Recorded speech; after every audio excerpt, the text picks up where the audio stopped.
టీసాట్కి స్వాగతం. Group 1 mains science and టెక్నాలజీలో భాగంగా వ్యాధుల చాప్టర్లో ఈరోజు మనం చర్చించుకోబోయే అంశం హెచ్ఐవి మరియు ఎయిడ్స్.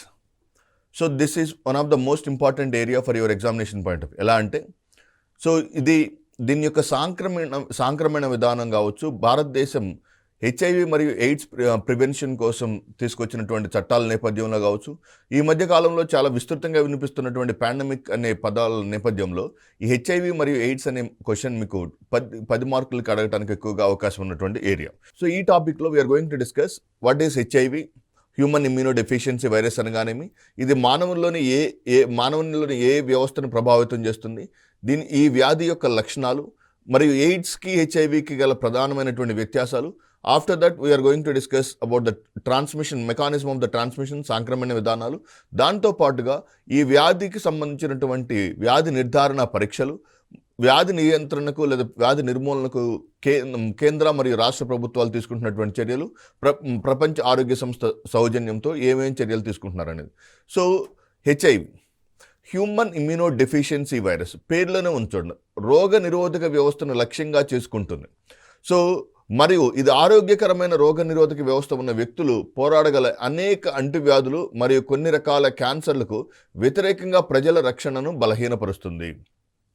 ఎప్పుడైతే ఈ రోగనిరోధక వ్యవస్థను ప్రభావితం చేస్తుందో, ఆ రోగనిరోధక శక్తి ప్రధానంగా 2 లక్షణాలు కలిగి ఉంటుంది. శరీరం లోపలికి వచ్చేటువంటి వ్యాధి నిర్మూలన కారకాల నుంచి, వ్యాధి కారకాల నుంచి మరియు క్యాన్సర్ సంబంధ కారకాల నుంచి కాపాడేటువంటివి ఈ రోగనిరోధక వ్యవస్థ. సో దీనివల్ల హెచ్ఐవి వ్యాధులకు క్యాన్సర్ సోకే అవకాశాలు కూడా ఉంటాయి. ఎందుకంటే హెచ్ఐవిలో వచ్చేటువంటి హెచ్ఐవి వైరస్ తప్పనిసరిగా రోగనిరోధక వ్యవస్థను బలహీనపరుస్తుంది. ఎప్పుడైతే రోగనిరోధక వ్యవస్థ బలహీనపడుతుందో, తద్వారా ఏ చిన్న వ్యాధుల ద్వారానైనా మనుషులు చనిపోవచ్చు, లేదా క్యాన్సర్ ద్వారా కూడా మానవుడు చనిపోవడానికి అవకాశం కలదు. రోగనిరోధక కణాలు అనగా we can say the cells, okay, immunity. So మానవుని యొక్క రక్షణ వ్యవస్థకు కారణమైనటువంటి CD4 సెల్స్ యొక్క కణాల యొక్క ధ్వంసం జరుగుతుంది. సో ఎప్పుడైతే రోగనిరోధక వ్యవస్థ కణాల యొక్క పనితీరు నాశనం అవుతుందో, తద్వారా రోగనిరోధక వ్యవస్థ బలహీనపడుతుంది. సో ఈ వ్యాధి సోకిన వ్యక్తుల యొక్క రోగనిరోధక శక్తి క్రమంగా బలహీనమవుతుంది. సో రోగనిరోధక శక్తిని పనితీరును సాధారణంగా CD4 సెల్ కౌంట్ ద్వారా నిర్ణయిస్తారు. ఫర్ ఎగ్జాంపుల్, మానవుని యొక్క ఒక వ్యక్తి యొక్క రోగనిరోధక శక్తి 2 రకాలైనటువంటి కణాల మీద ఆధారపడి ఉంటుంది. బి లింఫోసైట్స్ మరియు టీ లింఫోసైట్స్. బోన్ మ్యారో నుంచి ఉత్పత్తి అయ్యేటువంటి లింఫోసైట్స్, బోన్ మ్యారో నుంచి విడుదలయ్యేటువంటి లింఫోసైట్స్ని బి లింఫోసైట్స్ అని, థైమస్ గ్రంథి నుంచి విడుదలయ్యేటువంటి లింఫోసైట్స్ని టీ లింఫోసైట్స్ అంటారు. కానీ ఇక్కడ మీరు గమనించాల్సినటువంటి మోస్ట్ ఇంపార్టెంట్ థింగ్ ఏంటంటే, బి లింఫోసైట్స్ మరియు టీ లింఫోసైట్స్లో ఈ రెండింటికి మధ్య అనుసంధానమైనటువంటి ఇమ్యూన్ వ్యవస్థ ఉంటుంది. That is called CD4. Okay, so ఈ బి లింఫోసైట్లు మరియు టీ లింఫోసైట్ల యొక్క అనుసంధానక ఇమ్యూనిటీ లేదా రోగనిరోధక వ్యవస్థను CD4 సెల్ కౌంట్ అంటారు. సో హెచ్ఐవి యొక్క సాంక్రమ్యత యొక్క అత్యంత అధునాతన దశను ఎయిడ్స్ అంటారు.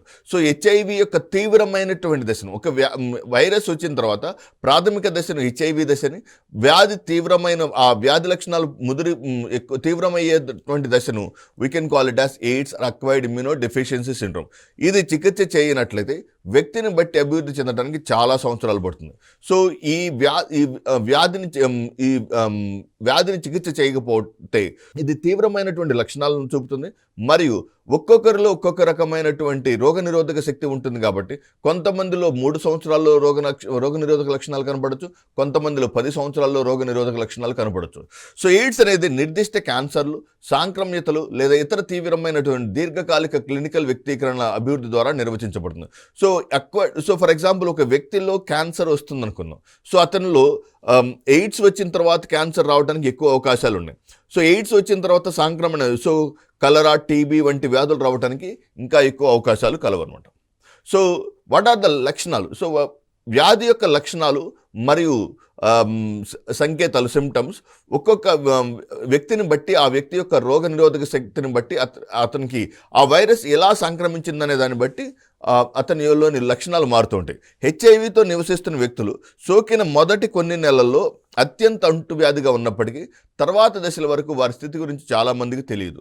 సో కొన్ని నెలల్లో చాలా వేగంగా వ్యాప్తి చెందుతుంది కానీ చాలామందికి ఆ వ్యాధికి సంబంధించినటువంటి లక్షణాలు కనిపించవు. సో దీనికి ప్రధానమైన కారణం ఏం చెప్పొచ్చు అంటే దీన్ని విండో పీరియడ్ అంటారు. సో విండో పీరియడ్ హెచ్ఐవి వైరస్లో ఉన్నటువంటి అత్యంత ప్రమాదకరమైనటువంటి పీరియడ్గా చెప్పవచ్చు.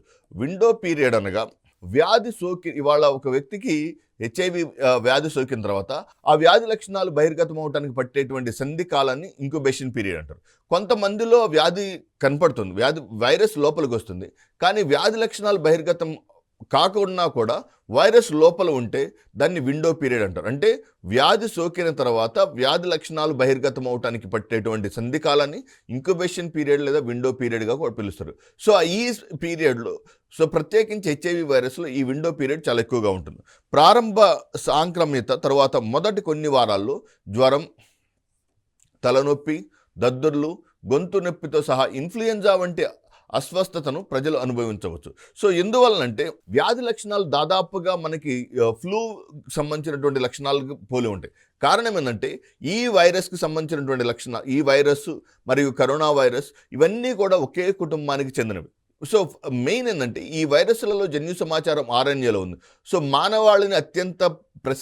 మానవాళికి ఛాలెంజింగ్గా లేదా మానవాళికి అత్యంత ప్రశ్నార్థకంగా మారినటువంటి వైరస్ ఏదన్నా ఉందంటే ఆర్ఎన్ఏను జన్యు సమాచారంగా కలిగినటువంటి వైరస్లు.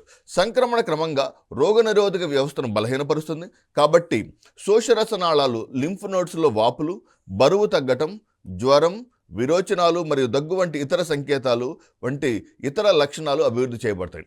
సో చికిత్స లేకుండా వారు సో వాళ్ళు కనుక చికిత్సకు గురి కానకపోతే if they haven't underwent proper treatment, so HIV సోకిన వారు నిర్దిష్టమైన చికిత్స పొందకపోతే వారికి క్షయ సోకే అవకాశం కలదు.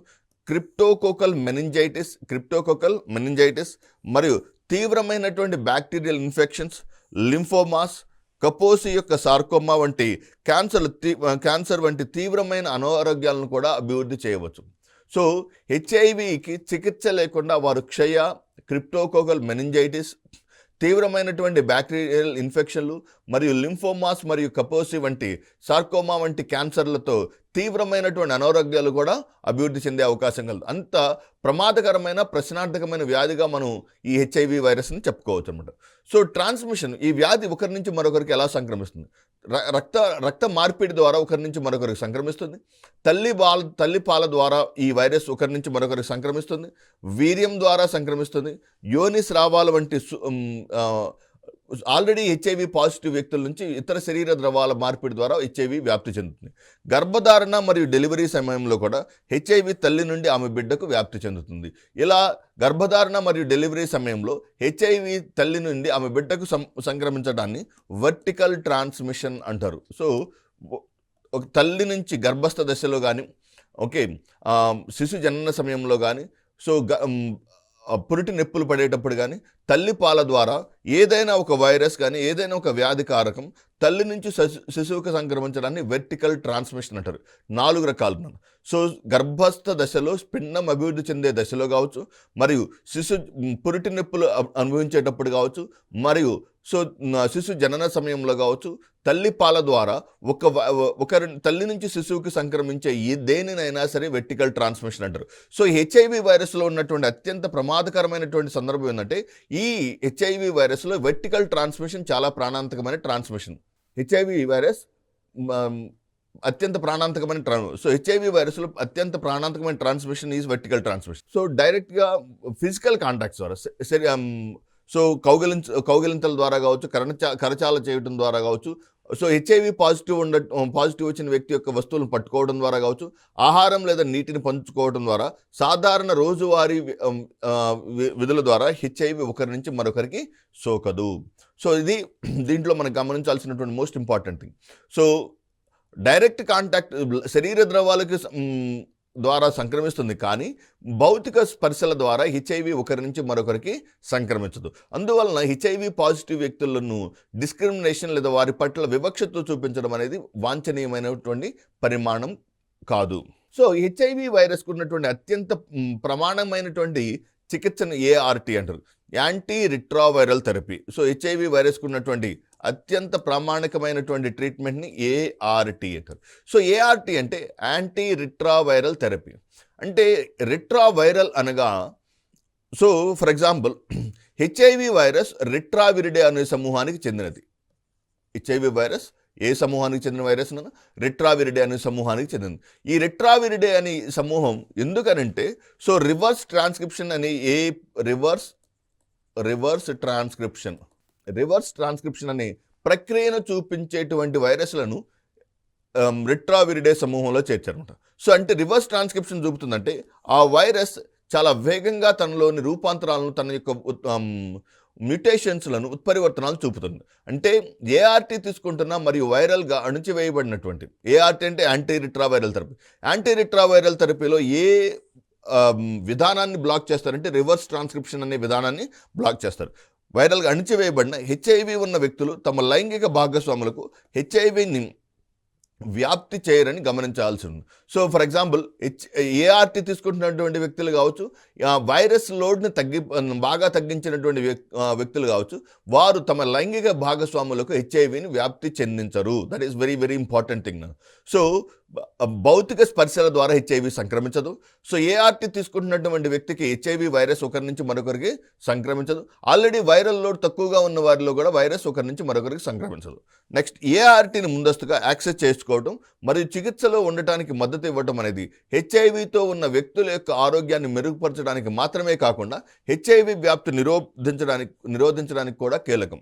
ఏఆర్టీని ముందుగా యాక్సెస్ చేసుకోవటం. ఓకే, సో ఒక వ్యక్తికి ముందుగా హెచ్ఐవి వైరస్ ఉందని గుర్తించబడిన తర్వాత అతని ఏఆర్టీ యాంటీ రిట్రావైరల్ థెరపీని యాక్సెస్ చేసుకోవడం ద్వారా సో హెచ్ఐవి ఉన్న వ్యక్తులు తమ యొక్క జీవిత కాలాన్ని, తమ యొక్క ఆరోగ్యాన్ని మెరుగుపరుచుకోవడానికి, తద్వారా దానితో పాటుగా హెచ్ఐవి యొక్క వ్యాప్తిని నిరోధించడం కూడా దోహదమవుతుంది. హెచ్ఐవి యొక్క వ్యాప్తిని కూడా నిరోధించడానికి దోహదం చేస్తున్నాం.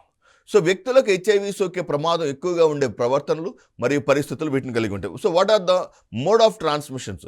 ఈ క్రింది వాటిలో ఏ అంశాల ద్వారా హెచ్ఐవి సంక్రమిస్తుందని అడిగినప్పుడు, అసురక్షితమైన సెక్స్ కలిగి ఉండటం, సిఫిలిస్, హెర్పిస్, క్లమీడియా, గొనేరియా మరియు బ్యాక్టీరియల్ వాగినోసిస్ వంటి మరొక లైంగికంగా సంక్రమించే సాంక్రమిత కలిగి ఉండటం, ఔషధాలను ఇంజెక్ట్ చేసేటప్పుడు కలుషితమైన సూదులు, సిరంజులు మరియు ఇతర ఇంజెక్ట్ చేసే పరికరాలు మరియు ఔషధ ద్రావణాలను, so sharing common needles with others. Okay, so for example ఒకరికి యూజ్ చేసినటువంటి ఇంజెక్షన్ నీడిల్ కావచ్చు, ఇంజెక్షన్ నీడిల్ని మరొకరికి పంచుకోవటం కావచ్చు. సో మాదక ద్రవ్యాలు తీసుకునేవారు ఒకే ఇంజెక్షన్ లేదా ఒకే సిరంజిని ఇద్దరు ముగ్గురు వాడుకోవటం కావచ్చు. సో ఔషధాలను ఇంజెక్ట్ చేసేటప్పుడు కలుషితమైన సూదులు, సిరంజులు మరియు ఇతర ఇంజెక్ట్ చేసే పరికరాలు మరియు ఔషధ ద్రావణాలను పంచుకోవటం వలన కూడా హెచ్ఐవి ఒకరి నుంచి మరొకరికి ఎక్కువగా సంక్రమించే అవకాశం కలదు.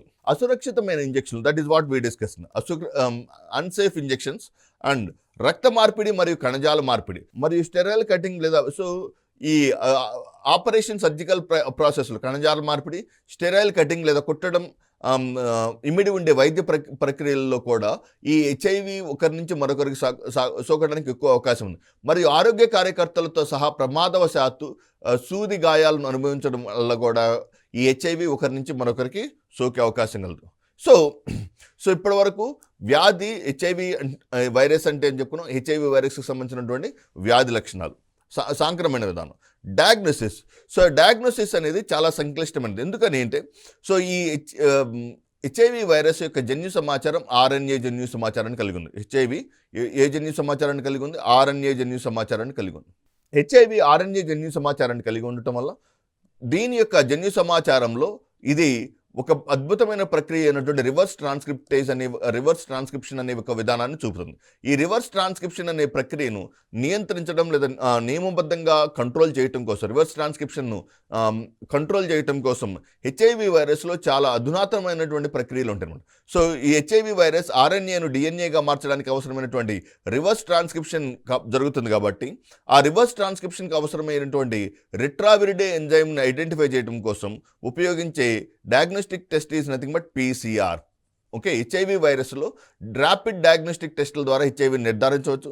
కానీ ఇది ప్రారంభ రోగ నిర్ధారణ మరియు చికిత్స మరియు సంరక్షణతో అనుసంధానాన్ని చాలా సులభతరం చేస్తుంది. ఎందుకంటే వ్యాధి త్వరగా నిర్ధారణ అయినప్పుడు అతనికి ఏఆర్టీ ఇస్తే అతనికి సురక్షితం, మరియు అతని ద్వారా ఇతరులకు, అతని యొక్క జీవిత భాగస్వామ్యులకు, అతనితో సహజీవనం చేసే వ్యక్తులకు లాభదాయకంగా ఉంటుంది. అంటే మీరు గమనించాల్సింది ఏంటంటే, సో మరి కరోనా టైంలో కూడా అబ్జర్వ్ చేస్తుంటారు, ఒక వ్యక్తికి వ్యాధి నిర్ధారణ ఎంత త్వరగా జరిగితే అంత త్వరగా అతని నుంచి చైన్ని బ్రేక్ చేయొచ్చు అన్న.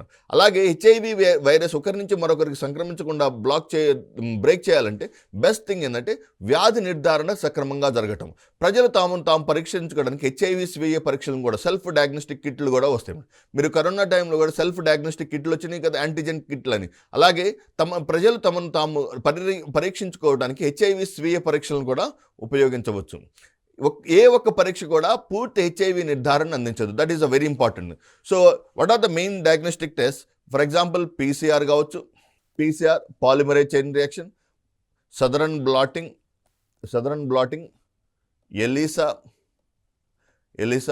ఎలిసా అనగా enzyme linked immunosorbent assay, sorbent assay. ఏ ఒక్క పరీక్ష కూడా పూర్తిగా హెచ్ఐవి నిర్ధారణ అందించదు. కమ్యూనిటీ సెంటర్ అంటే 2-3 వీటిలో PCR, southern blotting, ELISA and ఈ టెస్ట్లో tridot are the main diagnostic test.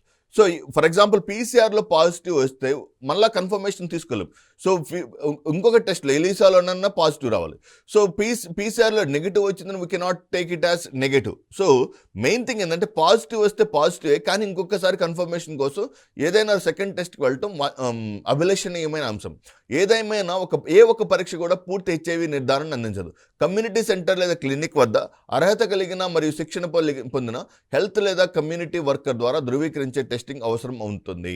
జాతీయంగా ఆమోదించబడిన టెస్టింగ్ స్ట్రాటజీలో WHO ప్రీ క్వాలిఫైడ్ టెస్టులను ఉపయోగించి హెచ్ఐవి సాంక్రమితను ఎంతో ఖచ్చితంగా గుర్తించవచ్చు. సో హెచ్ఐవి యొక్క సాంక్రమితను ఖచ్చితంగా గుర్తించవచ్చు. హెచ్ఐవితో పోరాడటానికి వారి యొక్క రోగ నిరోధక ప్రతిస్పందనలో భాగంగా ఒక వ్యక్తి ద్వారా ఉత్పత్తి చేయబడిన ప్రతిరోధకాలను అత్యంత విస్తృతంగా ఉపయోగించే హెచ్ఐవి నిర్ధారణ పరీక్షలను గుర్తిస్తాయి.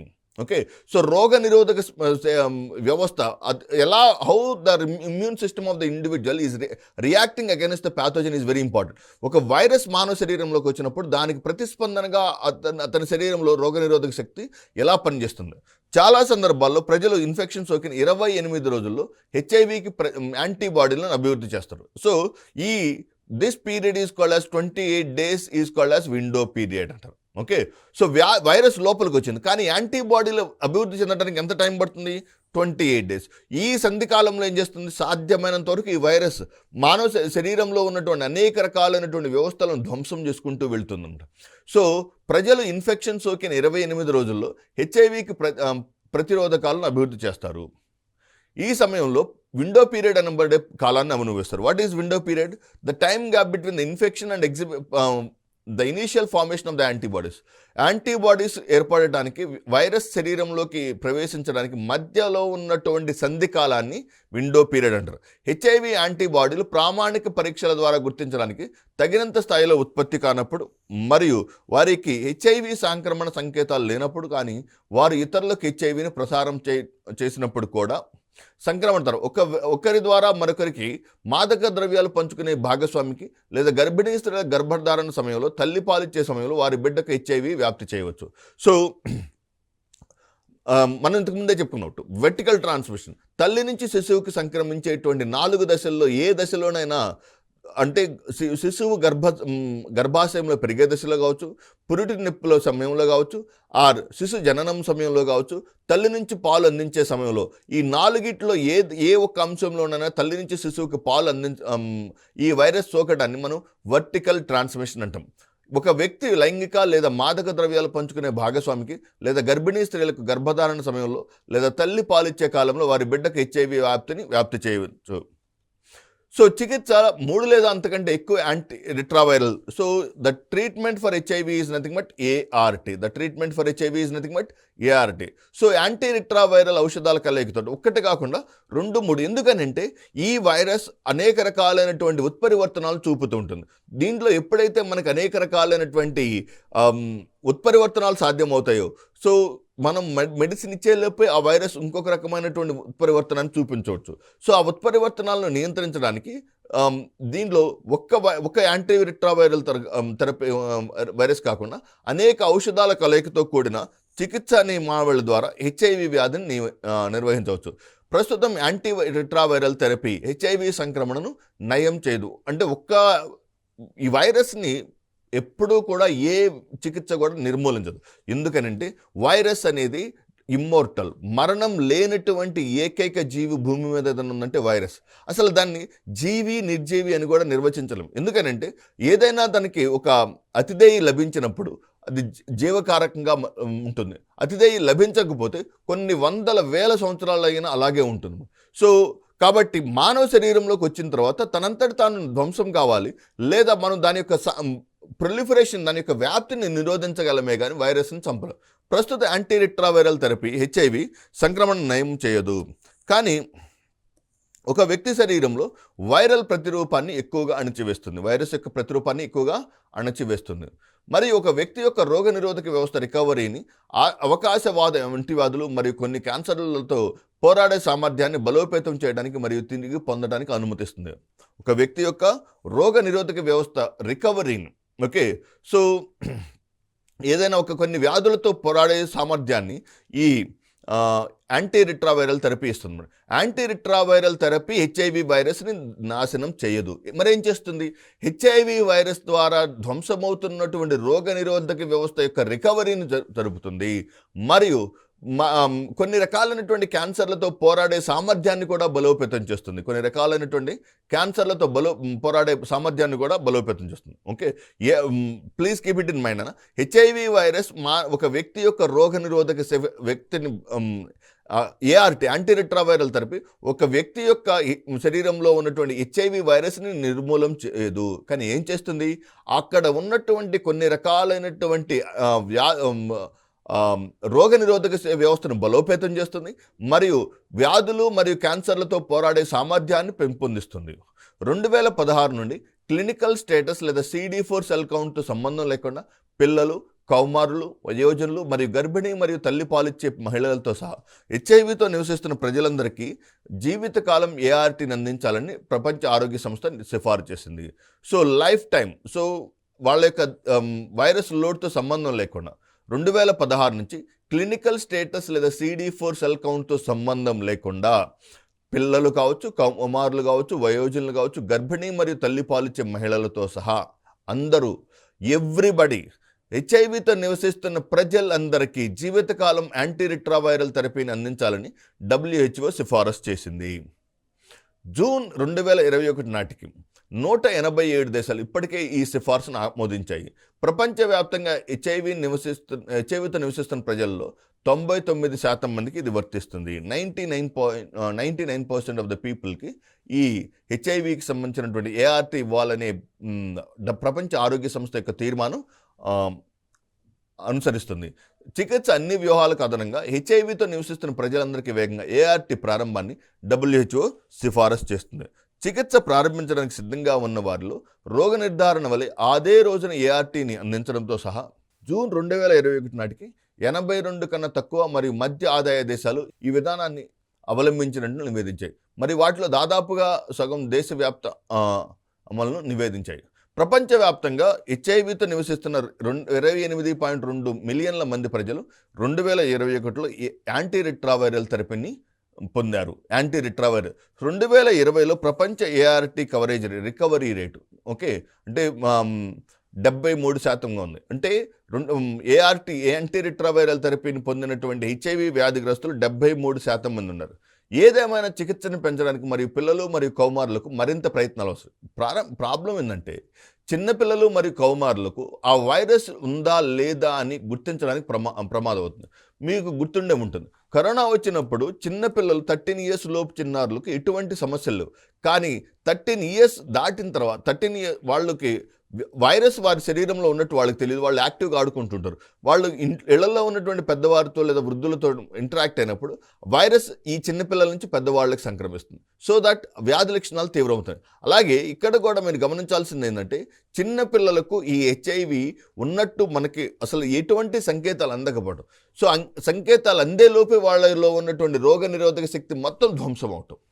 చికిత్సను పెంచడానికి మరి ముఖ్యంగా పిల్లలు మరియు కౌమారులకు మరింత ప్రయత్నాలు అవసరం. 2020 చివరి నాటి కేవలం 54% మంది పిల్లలు మాత్రమే ఏఆర్టీని పొందారు. సో 0 నుంచి 14 సంవత్సరాల వయసు గల చిన్నపిల్లల్లో ఎంతమంది ఏఆర్టీని పొందారంటే ఓన్లీ 54% మంది మాత్రమే చిన్నారులు. ఫర్ ఎగ్జాంపుల్ అంటే ఇక్కడ మీరు ఏంటంటే చిన్నారుల్లో హెచ్ఐవి పాజిటివ్ ఉన్న చిన్నారుల్లో 54% మాత్రమే ఏఆర్టీని పొందారు. ప్రపంచ ఎయిడ్స్ దినోత్సవం ప్రతి సంవత్సరం డిసెంబర్ 1న నిర్వహించడం జరుగుతుంది. హెచ్ఐవికి వ్యతిరేకంగా పోరాటంలో ప్రపంచవ్యాప్తంగా ఉన్న ప్రజలు ఐక్యం కావడానికి, హెచ్ఐవితో నివసిస్తున్న ప్రజలకు మద్దతు ఇవ్వడానికి మరియు ఎయిడ్స్ సంబంధిత అనారోగ్యంతో మరణించిన వారిని స్మరించుకోవడానికి ఇది ఒక అవకాశంగా ప్రపంచ ఆరోగ్య సంస్థ డిసెంబర్ 1వ తారీఖున ప్రపంచ ఎయిడ్స్ దినోత్సవంగా జరుపుతున్నది. 1988లో 1988లో యాక్చువల్గా హెచ్ఐవి వైరస్ను 1983లో రాబర్ట్ మాంటనీర్ అనే శాస్త్రవేత్త కనుగొన్నాడు. మీరు గ్రూప్ 1 మెయిన్స్కి రాస్తున్నారు కాబట్టి దానికి సంబంధించినటువంటి హిస్టరీ పూర్వఫలాలు కాకుండా మీరు రాయాల్సింది ఏంటంటే పాలసీ రిలేటెడ్ థింగ్స్ కావచ్చు, కేంద్ర రాష్ట్ర ప్రభుత్వాలు ఒక వ్యాధికి సంబంధించినటువంటి నిర్ధారణలో కావచ్చు, వ్యాధికి సంబంధించినటువంటి నిర్మూలనలో ఎటువంటి చర్యలు తీసుకుంటున్నారని తప్పనిసరిగా ప్రస్తావించాలి. అది మీ యొక్క ఆన్సర్ని నెక్స్ట్ లెవెల్కి తీసుకెళ్తుంది.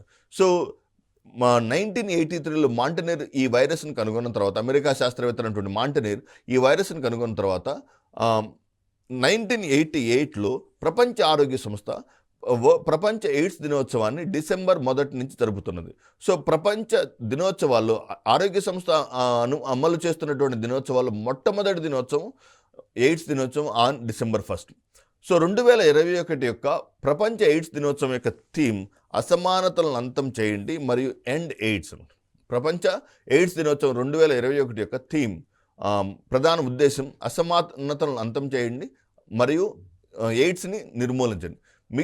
మిగిలిపోయిన వ్యక్తులను చేరుకోవడం అంటే మిగిలిపోయిన వ్యక్తులు అంటే ఎవరైతే వ్యాధి నిర్ధారణ ద్వారా ఇంకా నిర్ధారణ కాలేదు, వారి శరీరంలో వైరస్ ఉంది, డయాగ్నోస్టిక్ టెస్టుల ద్వారా గుర్తించబడలేదు, వారిని ఏమనొచ్చు మిగిలిపోయిన వ్యక్తులను చేరుకోవటంపై ప్రత్యేక దృష్టి సారించడం ద్వారా WHO మరియు దాని భాగస్వాములు అవసరమైన హెచ్ఐవి సేవలను పొందడంలో పెరుగుతున్న అసమానతలను హైలైట్ చేస్తున్నారు.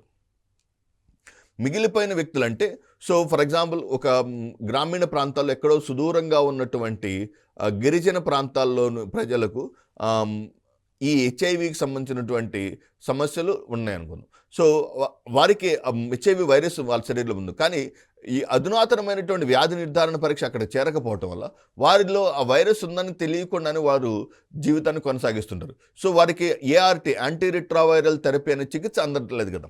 సో వాళ్ళని ఏమంటారు మిగిలిపోయిన వ్యక్తులు left over or unreached people అంటారు. ప్రత్యేక దృష్టి సారించడం ద్వారా WHO మరియు దాని భాగస్వాములు అవసరమైన హెచ్ఐవి సేవలను పొందడంలో పెరుగుతున్న అసమానతలను హైలైట్ చేస్తున్నారు.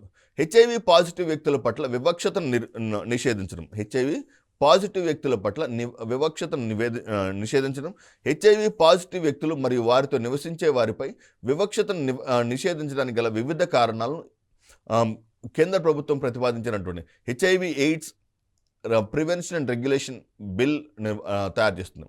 సో దీనిలో ఎవరికైనా ఉపాధి అవకాశాలు కావచ్చు, విద్యా సంస్థలు కావచ్చు, ఆరోగ్య సంరక్షణ సేవలు కావచ్చు, నివసించడం లేదా అద్దెకు తీసుకోవటం ఆస్తి విషయంలో కావచ్చు, ప్రభుత్వ మరియు ప్రైవేట్ ఆఫీస్ కొరకు నిలబడటం కావచ్చు, బీమా కల్పించడం కోసం ఎవరు కూడా వివక్షతకు గురి కాకూడదు. Nobody should have discrimination. So ఏ అంశాల్లోనైనా ఉపాధి అంశాల్లో హెచ్ఐవి పాజిటివ్ ఉందని అతన్ని ఉపాధి నుంచి తొలగించకూడదు.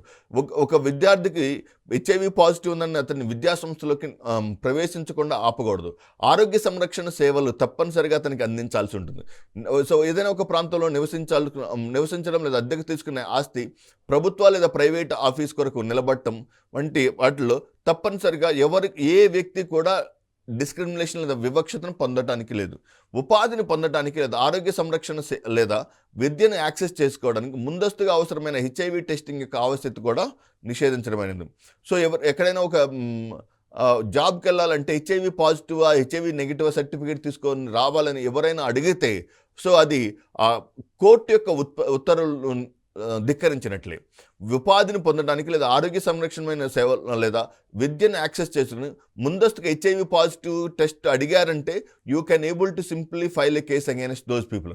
18 సంవత్సరాల కంటే తక్కువ వయసు ఉన్న ప్రతి ఒక్క హెచ్ఐవి సోకిన లేదా ప్రభావిత వ్యక్తికి భాగస్వామ్య కుటుంబంతో నివసించే హక్కు మరియు ఇంటి యొక్క అన్ని సౌకర్యాలను ఆస్వాదించే హక్కు ఉంటుంది. సో హెచ్ఐవి పాజిటివ్ ఉందని అతన్ని భాగస్వామ్య కుటుంబంలో నివసించే హక్కు కావచ్చు, ఈ ఇంటి యొక్క సౌకర్యాలను ఆస్వాదించే హక్కు తప్పనిసరిగా ఉంటుంది. So it is the right of an individual. So positive వచ్చింది కానీ అతన్ని ఇంట్లోంచి బయటకు నెట్టేయడం కానీ, ఇంట్లో ఉన్నటువంటి బాత్రూమ్ వంటి సౌకర్యాలు అందుకోకుండా అతన్ని నిర్మూలించడం చాలా తీవ్రమైన ఉంటుంది. కేంద్ర ప్రభుత్వం చాలా విశాల దృక్పథంతో ఏర్పాటు చేసినటువంటి బిల్లుగా దీన్ని చెప్పవచ్చు.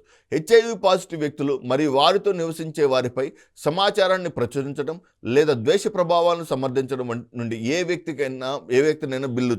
ఫర్ ఎగ్జాంపుల్, ఒక వ్యక్తికి హెచ్ఐవి పాజిటివ్ ఉందని ఎవరైనా పబ్లిష్ చేసినా, ఒక వ్యక్తికి పాజిటివ్ ఉంది ఆ కుటుంబ సభ్యుల గురించి ఎవరైనా పబ్లిష్ చేసినా, సో ఈ బిల్ అటువంటి అంశాలన్నింటినీ నిషేధిస్తుంది. సమాచారాంతర సమ్మతి మరియు హెచ్ఐవి స్థితిని బహిర్గతం చేయటం. ఒక వ్యక్తి యొక్క సమాచారాంతర సమ్మతి లేకుండా హెచ్ఐవి పరీక్ష, వైద్య చికిత్స లేదా పరిశోధన నిర్వహించబడరాదని బిల్లు కోరుతుంది. ఏం చెప్తుంది? సో ఒక వ్యక్తికి సంబంధించినటువంటి హెచ్ఐవి ఇన్ఫర్మేషన్ అతని యొక్క సమ్మతి లేకుండా ఎవరు కూడా ఆ సమాచారాన్ని ట్రాన్స్ఫర్ చేయకూడదు. హెచ్ఐవి పరీక్ష కావచ్చు, వ్యాధి చికిత్స కావచ్చు, సో ఈ నీ దగ్గర నుంచి తీసుకున్నటువంటి సీరంని సెరలాజికల్ టెస్ట్కి కూడా తీసుకోవాలనుకుంటే అతని యొక్క వ్యాధిగ్రస్తుని యొక్క ముందస్తు అనుమతి తప్పనిసరి. ఏ వ్యక్తి కూడా తన సమాచారాంతర సమ్మతితో తప్ప మరియు ఒకవేళ అవసరం అయితే కోర్టు ఉత్తర్వుల ద్వారా తప్ప తన హెచ్ఐవి స్థితిని బహిర్గతం చేయమని బలవంతం చేయబడకూడదు.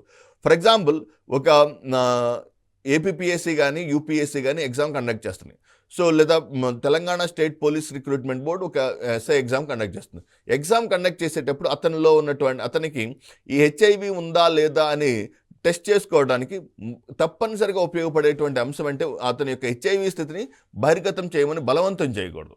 ఓకే, ఏ వ్యక్తి కూడా తన సమాచారాంతర సమ్మతితో తప్ప. ఓకే, సో కోర్టుతో మాత్రమే వాళ్ళు తీసుకోవాలి. కోర్టు యొక్క ముందస్తు అనుమతి లేకుండా. So even public recruitment commissions కూడా they are not eligible to ask your HIV status. అలా వాళ్ళు హెచ్ఐవి స్టేటస్, ఒక వ్యక్తి యొక్క హెచ్ఐవి స్టేటస్ అడగాలంటే వాళ్ళు కోర్టు యొక్క ముందస్తు అనుమతి తీసుకోవాలి. సో కోర్టు ఉత్తర్వుల ద్వారా తప్ప తన హెచ్ఐవి స్థితిని బహిర్గతం చేయమని బలవంతం చేయరాదు. ఏదైనా లైసెన్స్ పొందిన బ్లడ్ బ్యాంక్, కోర్టు ఆర్డర్, వైద్య పరిశోధన మరియు హెచ్ఐవి టెస్ట్ అనామధేయంగా మరియు ఒక వ్యక్తి యొక్క హెచ్ఐవి స్థితిని తెలుసుకోవడం కొరకు ఉద్దేశించబడిన ఎపిడెమిలాజికల్ ఉద్దేశాల కొరకు హెచ్ఐవి టెస్ట్ కొరకు సమాచారం సమ్మతి అవసరం లేదు. హెచ్ఐవి పాజిటివ్ వ్యక్తుల యొక్క సమాచారం యొక్క రికార్డులను ఉంచే సంస్థలు డేటా సంరక్షణ చర్యలను అవలంబించాలి. సో ఇది ప్రధానంగా హెచ్ఐవి మరియు ఎయిడ్స్కి సంబంధించినటువంటి మెయిన్ ఇన్ఫర్మేషన్. సో ఫ్యాక్చువల్ బేస్డ్గా మీరు స్టెప్ బై స్టెప్ మీరు ఆన్సర్స్ రాసుకోవచ్చు అనమాట. ఓకే, సో వైరస్ సంధికాలం ఏంది, దీని యొక్క వ్యాధి యొక్క సంక్రమణ, వ్యాధి ఎలా వ్యాప్తి చెందుతుంది, వ్యాధి లక్షణాలు, వ్యాధికి సంబంధించిన ఇంట్రడక్షన్, వ్యాధి నిర్ధారణ పరీక్షలు, మరియు ఈ వ్యాధిలో ఉన్నటువంటి ప్రధానమైనటువంటి టెక్నికల్ కాంప్లికేషన్స్, మరియు కేంద్ర రాష్ట్ర ప్రభుత్వాలు తీసుకున్నటువంటి చర్యల్లో కేంద్ర ప్రభుత్వం తీసుకున్నటువంటి HIV and AIDS prevention and control regulation bill చాలా ఇంపార్టెంట్. సో ఇది హెచ్ఐవి మరియు ఎయిడ్స్కి సంబంధించిన సమాచారం.